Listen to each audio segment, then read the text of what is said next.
Kandinsky, one of my favorite, if not my favorite, visual artist of all time. Just the textures, the different colors, the geometric shapes. I don't know much about Kandinsky, but whenever I see one of his works, I immediately identify it and identify with it. It's just calming. Here's my artwork by comparison. You have the Blood Love collage, which was hanging, or that's a painting rather, that was hanging at the White Room last year. The Three Keys collage with our founding fathers. And then this is more of a full-scale collage right here. I stopped painting consciously and started making collages as sort of a journal of my life. So let's rewind a little bit to 1997. Growing up in East Hampton, New York. Here's a picture of Indian Wells at the time. Sun, surf, sand, skateboarding, artwork, and baseball. That was my life growing up. I feel like we are in such a unique community that it really let down the foundation for me and so many other friends to become artists. In high school, there was a lot of local music, and I had my first chance to kind of organize people around the idea of art and around the idea of music. Here's a show circa 2005, the band Jet Jaguar, and notice the gnarly mosh pits. Here's a shot of my band the same night we opened for Jet Jaguar. You have Corey McNiven there, myself in the back, Tomas Marhersky, and Spencer Bambrick. We were called Loon, and these are all our little brothers trying to get in the shot as well. Everyone in this picture still has ties to music, if not a career in music.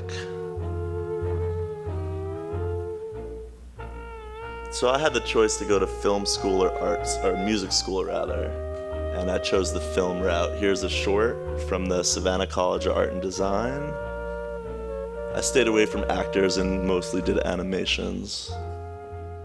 Another thing I learned in college in Georgia was about sacred geometry. This picture is called the Flower of Life, and it's 15 concentric circles overlapping to create this image. Sacred geometry can be found all around us on a macro level or a micro level. And that led me to build jewelry based off of those principles of design. So you have a white sapphire ring on the left and the red fire opal on the right. And all of it is cold fusion. It's all hand done. We don't heat anything up. So that's that. Yeah, we sell those around town. So one thing I started doing when I moved back from Georgia was playing in the band 40 Foot Saints, like Chris mentioned. We were a driving force for a while, and we played at all the bars out here. That's Steve Clark, Sam Houston, Christian Skank, and myself. Roger Robertson and Neil Jernigan are also in the band. We have broken up, but since then a bunch of other bands have blossomed and filled our role.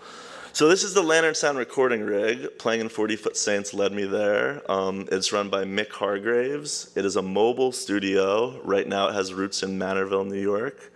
And that's where I'm recording my single, and we're recording dozens and dozens of other artists up there. So if you know anyone, it's the relaxed route to recording. This is the MPD pad right here. I actually brought one to show you guys. This is what got me to stop playing guitar and start producing music and DJing. I put different songs on all of these tracks up here, different samples and triggers on the drum pads, and different effects over here. Here's a clip of James Ryan playing the MPD pad.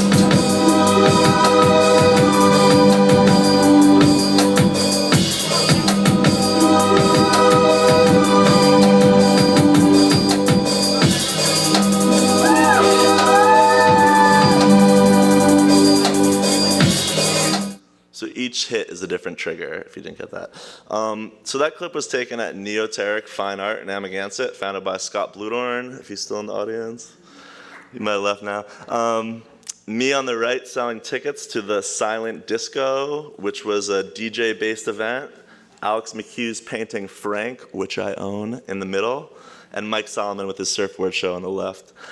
Neoteric Fine Art was a great space. Scott Bludorn ran it. He gave me the keys once in a while to put a show on, but basically we had about 20 friends who would all collectively show their work, curate shows, book bands from Brooklyn, and we'd throw all-day events sometimes as well.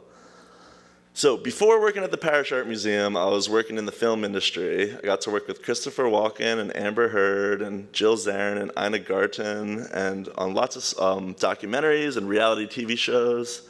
And I even got to go up to Massachusetts and film a horror movie called The Witch. I made the tabloids not once, but twice, working as a PA, the British tabloids.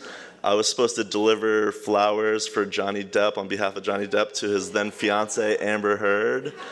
And the film crew would not let me live this down. It was just like every day.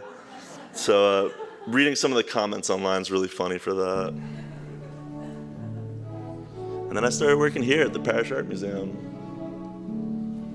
This is some 4K drone footage that a friend of the director shot, and truly blessed to be here. It's such a great creative outlet, and I feel like I'm helping the institution as well. So now I'm playing in a band called The Side Note, based out of Southampton. You have Tommy Price on the right and Aaron Simmons on the left. I joined as a vocalist and then a guitarist, and we play mostly in the Southampton area, but you can catch us Montauk, Babylon, or Patchogue usually. And then this is that LTV show, East End Underground. Well, nobody, babe, I know what you're gonna say. That has been fun, but I just can't live this way. So this is Rob Europe playing the blues.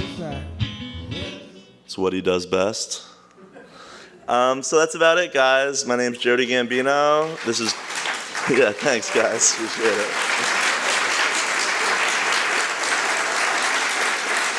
So this is a little logo for the production company, and we freelance movies and putting on concerts and making jewelry. So if you guys need any of that stuff, let me know. Thank you so much to Chris Seifert, Terry Sultan, Jen Duque, Corinne Ernie, and have a great night, everyone. Drive safe.